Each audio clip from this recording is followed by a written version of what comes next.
श्री गणेशाय नमः। स्वागत है आप सभी का मेरे Hariom Sharma money tips YouTube channel पर। आज मैं आपको सकट चौथ से संबंधित जानकारी दे रहा हूँ। देखो, सबसे पहले आपको पूजा और नियम जान लेने चाहिए, उसके बाद में मैं आपको कथा सुनाऊंगा। इस दिन सकट चौथ माता की मूर्ति बनाई जाती है या चकले पर पूजन किया जाता है। पूजा की सामग्री थाली में आप तैयार कर लें। सकट चौथ के दिन भगवान गणेश को मोदक लड्डू का भोग लगाते हैं, उन्हें दुर्वा अर्पित करते हैं। पूजा के दौरान माघी चौथ व्रत कथा जरूर सुनते हैं। शाम को चंद्रोदय के बाद चंद्रमा को अर्घ्य देने के बाद ही व्रत का पारण किया जाता है।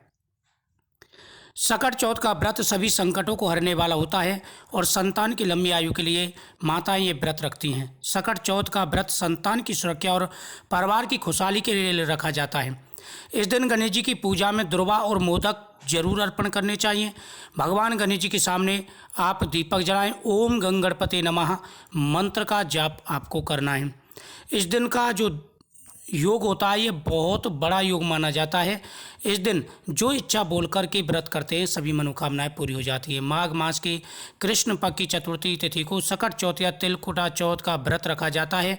सकट चौथ के दिन महिलाएं अपनी संतान की लंबी उम्र और उसकी सुखी जीवन के लिए, दाम्पत्य सुख के लिए इस व्रत का पालन करती हैं। इस दिन को सकट चतुर्थी, लंबोदर सकट चतुर्थी, तिलकुट चौथ, साथ ही संकटा चौथ, माघी चौथ, तिल चौथ जैसे अनेकों नामों से यह व्रत जाना जाता है।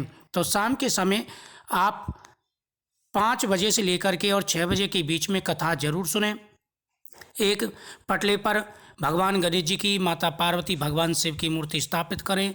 साथ ही उनको चंदन लगाएं, उनके सामने फल फूल आदि चीज़ें अर्पण करें। फिर उनके सामने एक लोटा जल का भर के रखें, माँ दीपक जलाएं, तिल के लड्डू उनके सामने रखें। वैसे तो सकट चौथ की अनेकों कथाएं हैं, लेकिन आज मैं आपको एक बहुत ही सुंदर कथा सुनाने जा रहा हूँ। काफ़ी समय पहले की बात है। एक नगर में एक साहूकार अपनी पत्नी के साथ रहता था। वे दोनों पूजा पाठ, दान आदि नहीं करते थे। एक दिन साहूकारनी अपने पड़ोसन के घर गई, वहाँ पर पूजा कर रही थी। पड़ोसन को देखा और पूछा कि तुम क्या कर रही हो। उस दिन सकट चौथ थी। साहूकारनी ने पड़ोसन से सकट चौथ के बारे में पूछा तो उसने बताया कि आज वह सकट चौथ का व्रत कर रही है, इस वजह से गणेश जी की पूजा कर रही हैं। इस पूजा के करने से सभी सुखों की प्राप्ति हो जाती है। साहूकारनी ने उनसे सकट चौथ व्रत के लाभ के बारे में जानना चाहा तो पड़ोसी ने कहा कि गणेश जी की इसमें पूजा की जाती है, इससे व्यक्ति को पुत्र, धन, धान्य, सुख, सौभाग्य सब कुछ प्राप्त होता है। इस पर साहूकारनी ने कहा कि वह माँ बनती है तो सवा सेर तिलकूट करेगी और सकट चौथ व्रत रखेगी। गणेश जी ने उसकी मनोकामना पूरी कर दी, वह गर्भवती हो गई। अब साहूकारनी की लालसा बढ़ गई। उसने कहा कि उसे बेटा हुआ तो 2.5 सेर तिलकूट करूंगी। गणेश जी की कृपा से उसे पुत्र हुआ।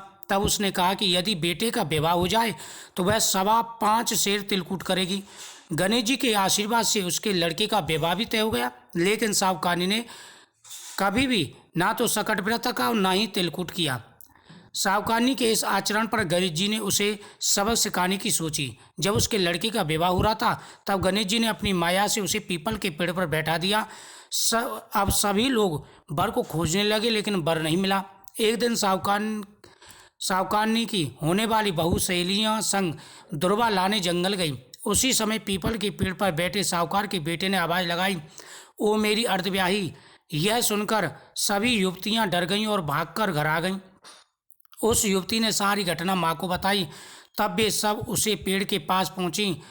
युवती की माँ ने देखा कि उस पर तो उसका होने वाला दामाद बैठा है। उसने यहाँ बैठने का कारण पूछा तो उसने अपनी माँ की गलती बताई। उसने तिलकूट करने और सकट व्रत रखने का वचन दिया था, लेकिन उसे पूरा नहीं किया। सकट देव नाराज हैं, उन्होंने इस स्थान पर उसे बैठा दिया है।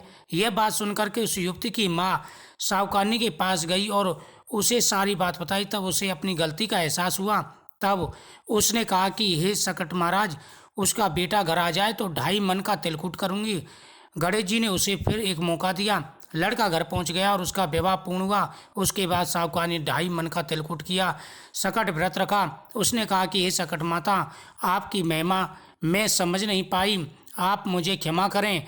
जिस प्रकार से सावकान्य की सभी मनोकामनाएं चौथ माता ने और भगवान गणेश जी ने पूरी की, उसी प्रकार से भगवान गणेश जी सभी की मनोकामना पूरी करें।